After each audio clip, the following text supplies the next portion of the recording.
more than my words, but I'll still tell their story. Dirty hands, wee ones with fingernails that could free any adult from their chains, dug deep in the dirt of my mother's garden, the woman who I must lower my hands to pardon, because no matter what she did or does or will never do, she's still my mother, and my wee hands dug deep beside her in what would eventually harden. Hands that gripped a tree that grew in the years with me that took me away, hands over tiny ears so I couldn't hear, but I did, and was reminded every day. Hands that grew fingers long enough to be mysterious, to hide away words I wrote between the lines in schoolwork that no one ever noticed, so I sat alone in that murk and let these hands discover bodies before they were bodies. Open up like the fly to my pants. They never fumbled somehow in the backwoods of elementary school where we risked the chance. My very hands pushed on ones owned by two boys, too many boys. My hands touched too many boys. From the time I was the windowsill ripe age of 4, it continued like white noise until I reached my early 20s when I decided as a preteen I was a whore. Whether that's the truth or in my mind, it was my burden that I bore. And I'd let you push me face down to the floor. I'm not staying there, I don't want it, I'm not her anymore because God, what I have to squeeze shut, am afraid of what should be precious is sore. Strip me down to my core. Put your hands to mine. Will you ignore like the eyes cast away in the street? Or will you feel inclined like a mission sign from a heaven divine to grip my shaking hands, to slow my heartbeat? Tie me around your neck like a cape, for I am thin, a sheet. Hands pale, brittle, the spine of a starved albino crow. Warm them, please. I'm soon to be obsolete. I know the image before you is vile, a piece of meat. But please, there's an alley over there. We can be discreet, won't you? Loan me some heat. But it's not what you think. I told you. Those demons don't own me anymore. I'm just a little incomplete. I need some help.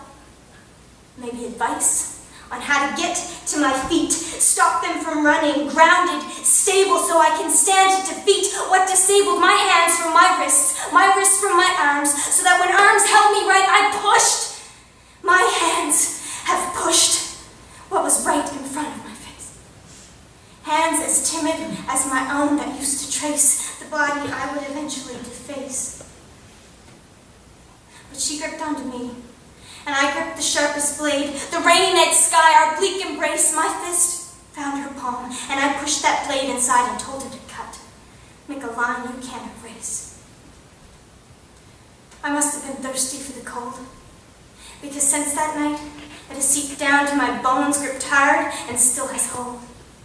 And maybe that's the reason why these hands shake. But shouldn't these lines have foretold that too quick I would go from young to old, and that everything I wanted to touch would break?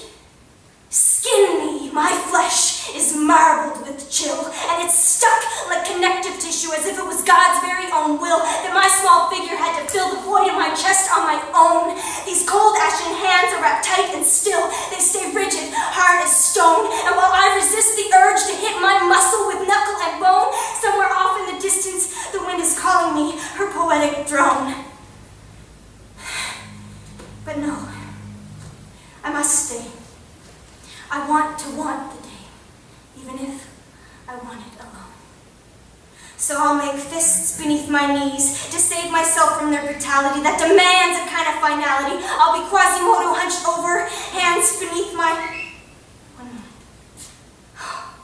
Sorry. I'll be Quasimodo, hand hunched over, hands pinned with my weight, because I refuse to be my own fatality.